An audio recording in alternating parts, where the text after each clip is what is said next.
Sir నమస్తే sir. అదే అదే ఇది పీర్జాపేటలో ఈరోజు ఫంక్షన్లు సర్దారు సార్. అతనికి ఇవ్వలేదు, ఊరంతా ఇచ్చారు. సెక్రటరీ ఫోన్ చేస్తే ఎవరికి చెప్తే వాళ్ళకి చెప్పండి అంటుంది. ఎందుకు ఇవ్వలేదు మరి మీకే తెలియాలి. నాకేం సార్ తెలియాలి, నాకేం తెలుస్తుంది. అది నియోజకవర్గంలో 5,000 30,000 మంది పెన్షన్ ఉన్నాయి. ఎవరికి ఎక్కడ ఎందుకు వేస్తారో నాకు తెలియదు కదా అని చెప్తాను. అలా కాదు, మీకు ఓటర్ నువ్వు అర్థితంగా మాట్లాడు. గురువు రాశారు ఎంతో విషయం చెప్తే నేను మాట్లాడతాను, అంతేగాని నువ్వు నీకు తెలియాలి ఏంటి మాట్లాడుతున్నావు. నేను ఫోన్ చేశాను సార్ ఉదయం, ఏమమ్మా ఊరంతా ఇచ్చినారు మరి ఇవ్వలేదు అక్కడ అని చెప్పినాను. నువ్వు అర్థం నాతో మాట్లాడేటప్పుడు చిన్నగా మాట్లాడడం నేర్చుకోవాలి. ఎందుకు ఎవరైతే నాకు తెలియదు కదా, నీకు తెలియదు నాతో ప్రశ్నిస్తావు. నేను తిన్నగా మాట్లాడుతాను సార్. ఆవిడ నేను అర్థంగా మాట్లాడుతున్నానా? లేదు లేదు, ఆవిడ ఫోన్ చేస్తే ఏమందంటే ఎవరి కాలంతో చెప్పుకోండి. ఫోన్ చేస్తే నువ్వు నాతో ఎలా మాట్లాడాలి? మీతో నేను కరెక్ట్ గా మాట్లాడినా సార్. నువ్వు కరెక్ట్ గా మాట్లాడలేదు. మాట్లాడేటప్పుడు బ్యాలెన్స్ కాదండి. నీకు తెలియాలి, నాకెందుకు తెలుస్తాయి? 30,000 పెన్షన్లు ఉన్నాయి. ఎవరో ఎక్కడ అయితే నీకు మీరు చెప్తే అనుకుంటాను. ఎందుకంటే అమ్మ ఎక్కడ మాట్లాడతాను తప్ప నీకే తెలియాలి అంటే దాని అర్థం ఏంటి? నీకు నచ్చినట్టు మాట్లాడతావా? నేను వచ్చినాను సార్, నేను చెక్ పోస్ట్ కూడా మీకు కలిశాను. నువ్వు కలవచ్చురా బాబు, నువ్వు కలవచ్చును మాట్లాడేటప్పుడు పద్ధతి మీద మాట్లాడాలి. పద్ధతి కాదు సార్, ఎందుకు నాకు తెలియదు కదా. పద్ధతి కాదు సార్. ఆవిడ నేను ఫోన్ చేస్తే ఏమందంటే మీరు ఎవరి కాలం తాలకి చెప్పండి. అయితే ఆవిడ మాట్లాడితే నువ్వు నన్ను ప్రశ్నిస్తావేంటి? మరి ఎవరో మీకే చెప్పాలి. మేము నువ్వు చెప్పలేదు, నువ్వు నన్ను ప్రశ్నిస్తున్నావు. ప్రశ్నించట్లేదు, చెప్పడం లేదు, ప్రశ్నించడం లేదు. నీకు తెలియాలంటే దాని అర్థం ఏంటి? అలా కాదు, అక్కడ ఏమన్నా ఒకవేళ అంటే వినయా, నువ్వు వాట్ ఈజ్ యువర్ ఫీలింగ్ అంటే దాని అర్థం ఏంటి? నీకు తెలియాలంటే దాని అర్థం ఏంటి? అంటే వేరే పార్టీ అనుకుని గట్రా వాళ్ళు ఏంటి ఇబ్బంది పెడతాను రేట్ అని చెప్పి నేను మీకు చెప్తున్నా సార్. నేను అయితే నువ్వు అది వెళ్ళి అక్కడికి వెళ్ళి కనుక్కొని అప్పుడు నువ్వు మాట్లాడాలి నాతో. నేను కనుక్కున్నావండి, నీకు నచ్చినట్టుగా నువ్వు నాతో మాట్లాడతాను సార్. నేను కనుక్కున్నా సార్ ఆవిడ్ని. ఆవిడ కనుక్కుంటే నువ్వు వెళ్ళి ఊరెళ్ళి విషయాలు ఇంకా కనుక్కొని అప్పుడు నాతో మాట్లాడు. నేను కనుక్కున్నా మీరు ఎవరి కాలం నేను ఆవిడ ఎందుకు చెప్పలేదు, విషయం ఏంటి కనుక్కొని నాకు చెప్పండి సార్. నేను కనుక్కున్నావండి, కనుక్కున్న తర్వాత మార్నింగ్ చెప్పింది 11 గంటలకు ఇస్తామన్నారు. ఈ పెన్షన్తో పెద్ద సమస్య కాదు సార్, అంతకంటే ఎక్కువ నాకు ఖర్చు అయిపోయింది ఎలక్షన్లోన. బట్ ఏంటంటే మన అనుకుని ఉన్న తర్వాత ఆ ఒక ఇది కూడా లేకపోతే మరి కాదని చెప్పి మిమ్మల్ని కాంటాక్ట్ అయినాను నేను.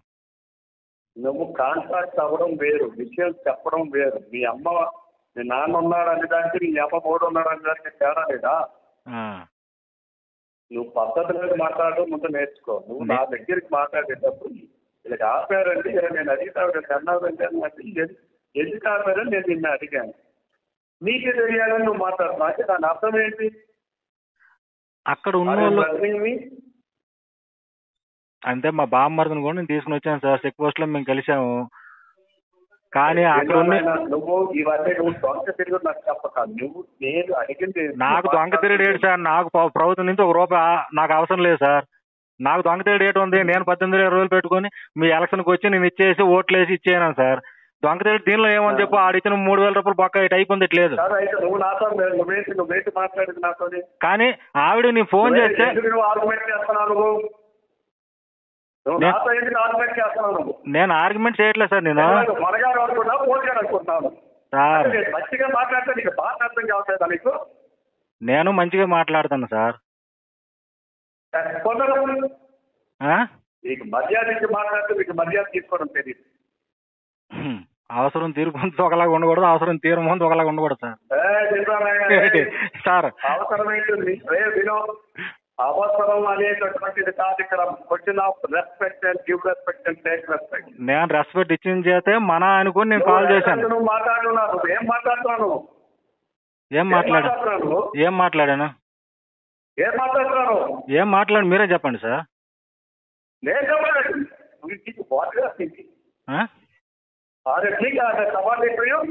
సార్ రవికుమార్ సార్, నేను తప్పు మాట్లాడలేదు.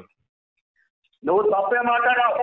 నేను తప్పుగేట మాట్లాడలేదు. అక్కడ ఉండి నా వల్ల ఏడైందంటే నువ్వు ఫోన్ పెట్టా మీ మామూలు నాతో మాట్లాడమని ఫోన్ పెట్ట. ఎవరితోనే మీ మామూలు నాకు ఫోన్ చేయమని నువ్వు ఫోన్ పెట్టావు సార్. అవసరమే లేదు. నీ 3,000 కూడా నువ్వే తీసుకో. మాట్లాడమని చెప్పు. నువ్వు మాట్లాడు. అవసరం లేదు. ఈ 3,000 కూడా మీరే తీసుకోండి. ఇబ్బంది నాకెట్లేదు. అక్కర్లేదు. ఈ 3,000 కూడా రాబోనే ఇబ్బంది ఎట్లేదు. ఎన్నో డబ్బులు ఖర్చు అయినాయి నాకు ఎలక్షన్లు ఉన్నా.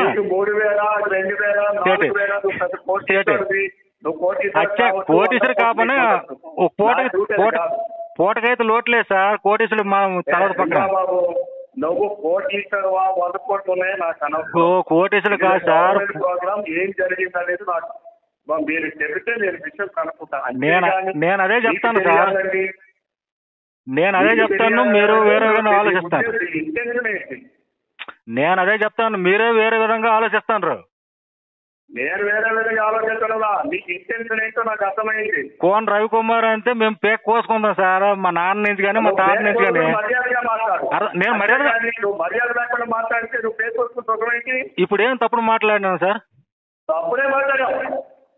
నేను అడుగు ఇలా ఫోన్ రవి ఫోన్ ఎత్తాడు. మా మామగారు అడిగాను. ఎందుకు ఆలోచిస్తారా అని అడిగారు. మీకే తెలియాలి సార్ అని అన్నాను అని చెప్పేసి నువ్వు అను.